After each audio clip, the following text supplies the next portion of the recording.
So welcome all, स्वागत आहे सगळ्यांचं. सो आज आपण स्टॅटिक इलेक्ट्रिसिटीच्या नेक्स्ट सेशनमध्ये जाणार आहोत, म्हणजे नेक्स्ट पार्टमध्ये. तर नेक्स्ट पार्टमध्ये आपल्याला काय काय दिलंय तेच बघूया. बघा, काल आपण बघितलेलं फ्रिक्शन म्हणजे घर्षणामुळे कशाप्रमाणे स्टॅटिक इलेक्ट्रिसिटी पैदा होते ते आपण आता बघितलं होतं. आता आपण बघूया नेक्स्ट पॉईंट ते बघणार आहोत आपण. ॲटमॉस्फेरिक इलेक्ट्रिकल चार्ज म्हणजेच काय, की जे अवकाशात बघा आपण पाऊस बघतो. पावसामध्ये कधी-कधी विजा कडकताना आपल्याला दिसतात किंवा विजा चमकताना आणि जमिनीवर पडताना आपल्याला दिसत असतात. तर याचाच अर्थ काय?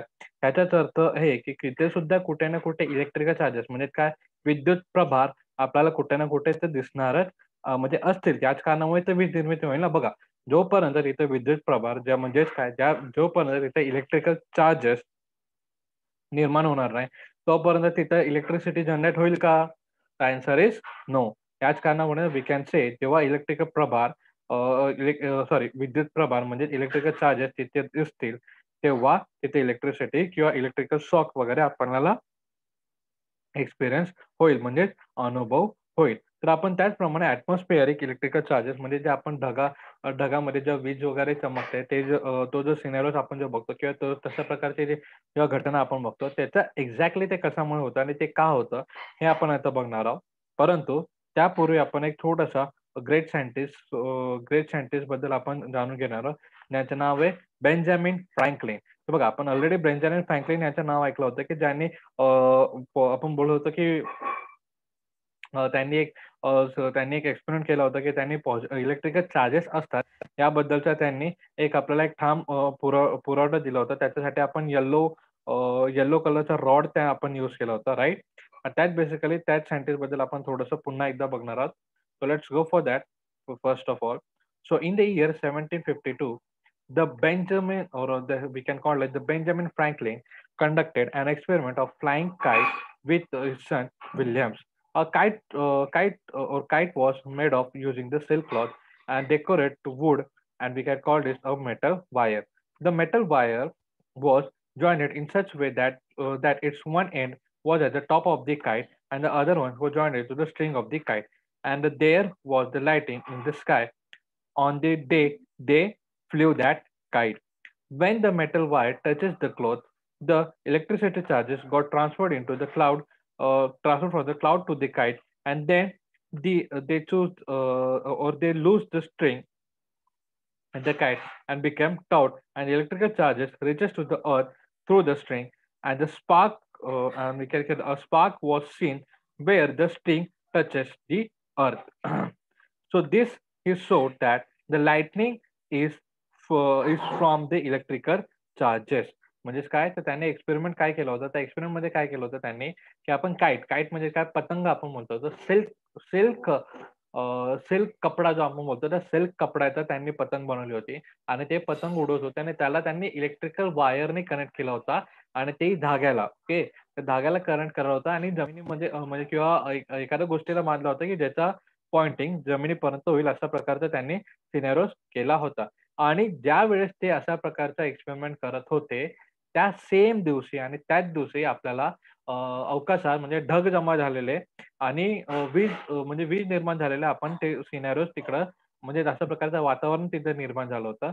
आणि त्या वातावरणामुळे काय झालं, की त्यांनी जी पतंग वरती ढगामध्ये केली म्हणजे पतंग जे उडवत होते, त्या पतंगवरून ते म्हणजे वातावरणातला इलेक्ट्रिकल चार्जेस, राइट, वातावरणाचा इलेक्ट्रिकल म्हणजे विद्युत प्रभार जे आपण बोलतो ते प्रभार त्या सिल्क कपड्यातून त्या मेटल वायर जी होती, त्या मेटल वायरमध्ये आला आणि त्या मेटल वायर थ्रू स्ट्रिंगद्वारे म्हणजे धाग्याद्वारे ते जमिनीपर्यंत पोहोचले. आणि ज्या ठिकाणी जमीन आणि धागा, ज्या ठिकाणी पुन्हा एकदा ऐका, जमीन आणि धागा ज्या ठिकाणी स्पर्श झाले, त्या ठिकाणी आपण बोलत होतो एक स्पार्क तिथं उत्पन्न झालेला. जसं आपण बघा लाइटिंग आल्यानंतर कसं लाइटिंग म्हणजेच काय, की वीज पडल्यावर कसं आपल्याला एक स्पार्क दिसतो आणि प्लस स्वाद आणि मोठा मोठा आवाज येतो. तशा प्रकारचा इन्सिडन्स त्यांच्यासोबतही झाला. आणि या शोधावरून किंवा या एक्सपेरिमेंटवरून त्यांनी काय सांगितलं, तर त्यांना हे कळालं, की he showed that the lighting is a form of electrical charge. म्हणजे त्यांनी काय सांगितलं, की जी वीज निर्मिती, जी ढगामध्ये वीज निर्मिती होते, हे कोणामुळे होत असते, तर इलेक्ट्रिकल चार्जेसमुळे म्हणजे विद्युत प्रभारमुळे ती वीज निर्मिती होत असते. अशा प्रकारचा एक्सपेरिमेंट किंवा या एक्सपेरिमेंटमुळे त्यांनी हे आपल्याला सिद्ध केलेले दिसून येते. अशा प्रकारचं त्यांनी सिद्ध केलेलं आहे. आता नेक्स्ट पॉइंट आपण बघूया. आता त्याचनुसार आपण त्याचनुसार आपण ढगामध्ये म्हणजे वातावरणामध्ये कशाप्रमाणे वीज निर्मिती होते ते आता आपण बघूया. So see, so we have experienced the cloud and thunder and the lightning. The sometimes we hear to read the lightning struck. Okay. So sometimes we hear the lightning struck or the tree or the building at the some area or some people and the animal were killed. And how does this happen? How I can prevent this injury? म्हणजे त्यांनी आपल्याला काय सांगितलंय तर त्यांनी आपल्याला सांगितलं की आपण नेहमी ऐकत असतो आणि नेहमी बघत असतो की म्हणजे न्यूज वगैरे आपण बघू शकतो की आज कोणावर तरी वीज पडली आणि तो तो माणूस मेला किंवा आपण पुढचं आपण बघू शकतो की कोणा ॲनिमल्स वरती वीज पडली आणि त्याची मृत्यू झाली. अशा प्रकारचे सिनारिओज आपण नेहमी बघत असतो की अशा प्रकारची घटना आपण नेहमी ऐकत असतो. तर ही घटना कशामुळे होते? तर वीज वीज निर्मिती कशामुळे होते? हे आपण आता पुढे बघणार आहोत. ठीक आहे? So see, so let's go आणि आता आपण बघूया की लाइटनिंग म्हणजे ते वीज निर्मिती ढगामध्ये, आकाशामध्ये कशाप्रमाणे होत असते. सो बघा, where the air and the clouds rub against each other in the sky, the upper part of the some cloud on the upper side became the positively charged and the lower side became negatively charged. Sir So, तुम्ही screen चालू केली? हो बेटा, screen चालू आहे. या so here is the thing. अशा प्रकारे आपण वी कॅन सी की म्हणजे ते काय सांगतात ते आपल्याला तर ते असं सांगतात ते की जेव्हा ओके जेव्हा बघा आपल्याला सगळ्या माहिती ढगामध्ये सॉरी आकाशामध्ये आपण ढग बघतो आणि हे ढग सोबत सतत घर्षण करत असतात. सतत घर्षण करत असतात म्हणजे काय की त्यांच्या आणि हव्यामध्ये ढगामध्ये आणि हवेमध्ये सतत फ्रिक्शन होत असताना आपण बघू शकतो. तर हे जेव्हा फ्रिक्शन होतो तेव्हा ढगाचा अप्पर पार्ट असतो तो पॉझिटिव्हली चार्ज होतो आणि ढगाचा जो खालचा पार्ट असतो तो निगेटिव्हली चार्ज होत असतो. म्हणजे तो निगेटिव्ह चार्ज त्याच्यामध्ये आपण उत्पन्न झालेलं बघू शकतो. म्हणजे काय तर ऋण विद्युत प्रभार आणि ह्याच्यामध्ये आपण बघू शकतो की घन विद्युत प्रभार आपण तिथं उत्पन्न झालेला बघू शकतो. Right? So here is the thing. अशाच प्रकारचे सिनारिओज आपण बघतो आणि देन ह्याच्याचमुळे काय होतं तर ह्याच्याचमुळे काय होतं ते सुद्धा आपण बघणार आहोत. The science, hold on, sorry.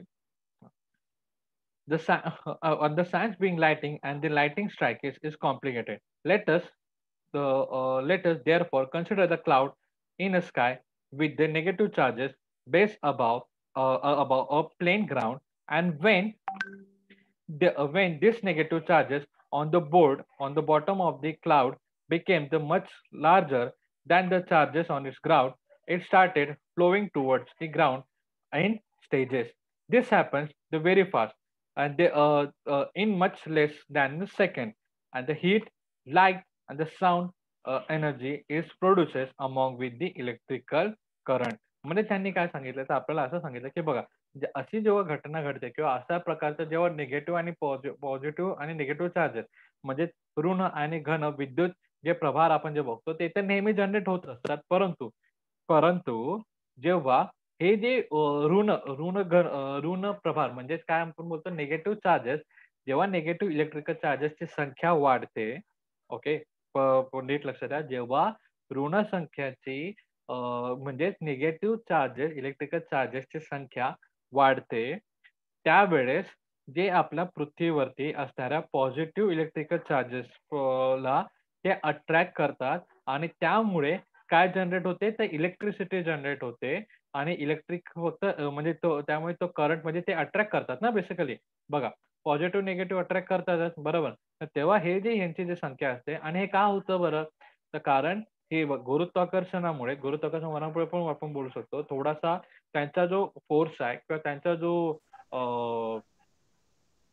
आपण बोलू त्यांचा जो फोर्स आहे खालच्या दिशेने जास्त जोरात येतो आणि प्लस पृथ्वीच्या जे पॉझिटिव्ह चार्जेस आहेत त्यांना ते अट्रॅक्ट करतात. हे बघा इथे आपण पिक्चर मध्ये सिम्पली बघू शकतो की निगेटिव्ह चार्जेस इकडे आहेत, इथे पॉझिटिव्ह चार्जेस आहेत. तर पॉझिटिव्ह चार्जेस कडे ते जास्तीत जास्त अट्रॅक्ट करतात आणि अट्रॅक्ट केल्यानंतर वी कॅन सी अट्रॅक्ट केला म्हणजे आकर्षित करतात आणि त्यावेळेस आपण बोलू शकतो की थोडं गुरुत्वाकर्षणचं पण त्याचं काम थोडंसं चालतं जेणेकरून ते पटकन खाली अट्रॅक्ट होतात आणि त्यांची खाली येण्याची गती म्हणजे ढगातून इलेक्ट्रिक करंट किंवा इलेक्ट्रिसिटी ही खाली येण्याची जी स्थिती असते किंवा जो स्पीड असते हा लेस दॅन सेकंड म्हणजे एका सेकंदाच्या सुद्धा कमी असते. एवढा अतिशय जास्त गतीमध्ये ते खाली येतात. इलेक्ट्रिकल करंट त्यांना आणि तिथे इलेक्ट्रिकल करंट जनरेट झालेला आपण बघू शकतो. आणि फक्त इलेक्ट्रिकल करंटच जनरेट होतं का? The answer is no. तर लाइटनिंग म्हणजे उजेड, नंतर आवाज म्हणजेच साउंड आणि इलेक्ट्रिकल करंट असे 3 घटक तिथं पैदा झालेले किंवा तिथं निर्माण झालेले आपण बघू शकतो. आणि हीट आणि म्हणजेच हीट म्हणजे गरमी, उष्णता सुद्धा आपण तिथं निर्माण झालेली बघू शकतो. तर अशा प्रकारे आपल्याला आपण बघू शकतो की इलेक्ट्रिसिटी जनरेट होत असते, राइट? सो आता आपण बघूया द लाइटनिंग स्ट्राइक. सो हे तर जनरेट तिथं होत असतं. ओके. म्हणजे जर आकाशामध्ये हे बघा आता इथं दाखवतंय हे एक मी तुम्हाला एक लाईट स्ट्रायकिंगचं तुम्हाला एक ॲन्सर दिला. म्हणजेच काय, की जेव्हा वीज जमिनीवर पडते तेव्हा काय होतं त्याचं तुम्हाला सांगितलं. परंतु जेव्हा बघा नुसती वीज चमकते आकाशामध्ये, परंतु ती जमिनीवर पडत नाही, तेव्हा आपल्याला आवाज थोडासा कमी येतो किंवा येत नाही अशा प्रकारचं जेव्हा सिनॅरिओज होतं, तेव्हा ती काय होते, तेव्हा ती वीज ढगातल्या ढगामध्ये फिरत असते. तेव्हा ही वीज ढगातल्या ढगामध्ये फिरत असते. म्हणजेच काय बघा, आता हे जे निगेटिव्ह चार्ज आहेत, ओके, पुन्हा एकदा बघा. पुन्हा एकदा सांगतो लक्ष द्या. हे जे निगेटिव्ह चार्जेस आहेत म्हणजे हे ऋण प्रभार आहेत विद्युत प्रभार. ते ऋण विद्युत प्रभार जमिनीच्या घन विद्युत प्रभाराकडे अट्रॅक्ट होतातच होतात.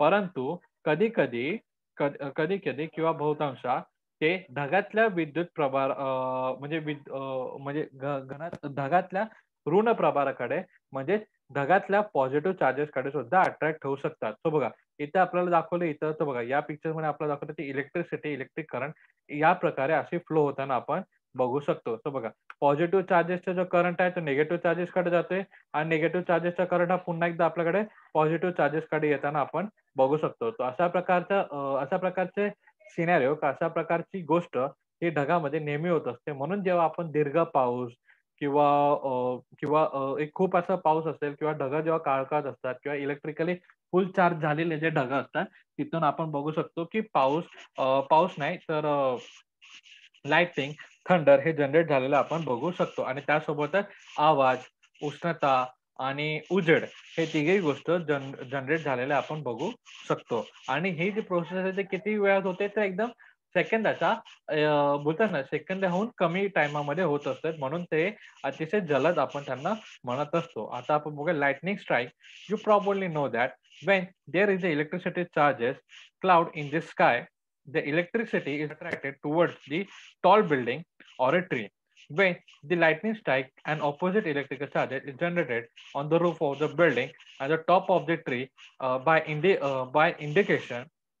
Due to the attraction between the opposite charges, the cloud and the building, the charges of the cloud flows towards the building. This is called a lightning strike. म्हणजे त्यांनी आपल्याला काय सांगितलंय की ज्या वेळेस ओके म्हणजे त्यांनी आपल्याला काय सांगितलंय ज्या वेळेस एखादं मोठं उंच बिल्डिंग किंवा एखादा ट्री किंवा एखादी जागा आपण ज्याला बोलतो तेव्हा ती एखाद्या जागा घर्षणामुळे जर अशा चार्जेसनी म्हणजे अशा विद्युत प्रभारनी जर ती अशा विद्युत प्रभारनी जर ती बनली असेल, इलेक्ट्रिकली चार्ज झाली असेल, म्हणजे त्याच्यामध्ये असा जो प्रभाव असेल जो एक्झॅक्टली ऑपोजिट असेल. म्हणजे बघा, म्हणजे फॉर एक्झाम्पल जर ढग हा पॉझिटिव्ह चार्जनी झाला असेल, म्हणजे ढग हा जर पॉझिटिव्हली झाला असेल आणि जर बिल्डिंग किंवा जमिनीची जागा किंवा झाड हे निगेटिव्ह चार्जेसनी जर ते बनलं असेल, तेव्हा हे काय करणार एकमेकांना अट्रॅक्ट करणार, बरोबर?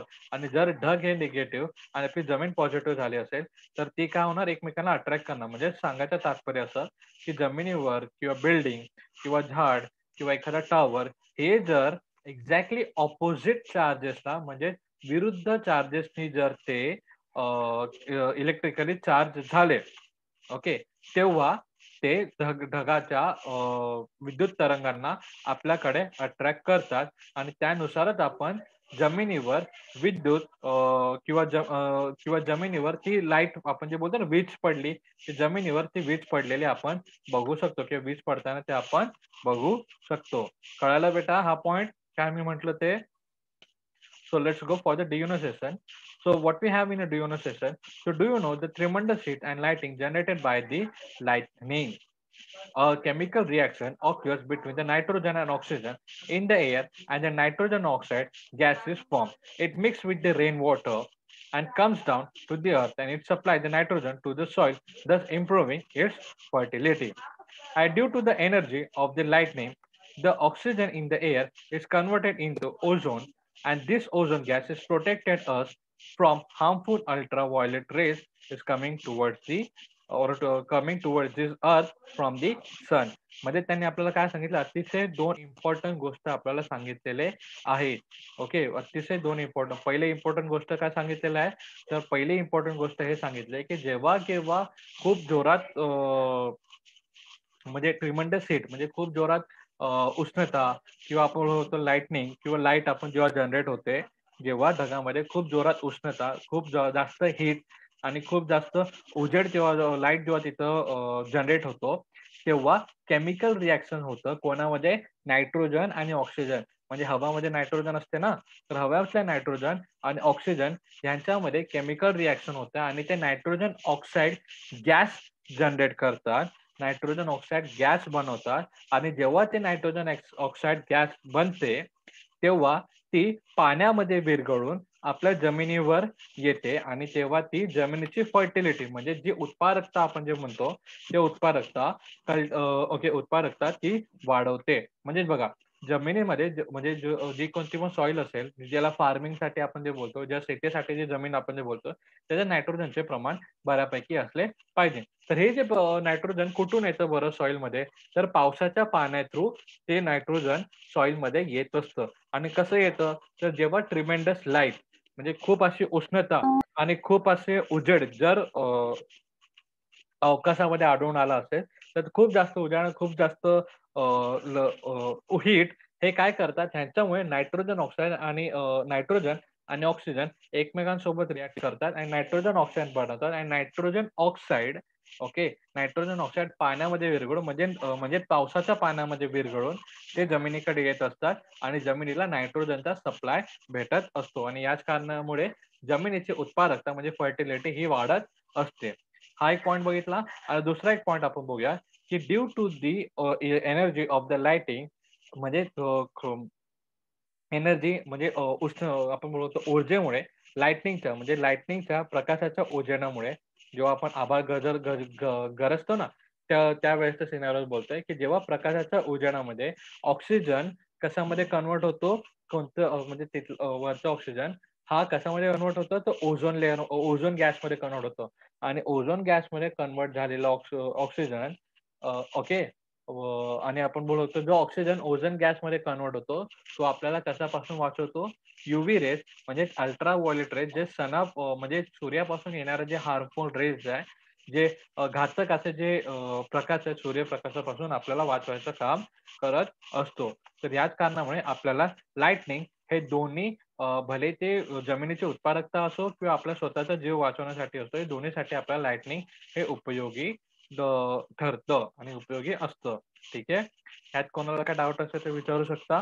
And if you have any doubt you guys can ask. ठीक आहे. आणि नेक्स्ट पार्ट आपण नेक्स्ट सेशन मध्ये बघणार आहोत.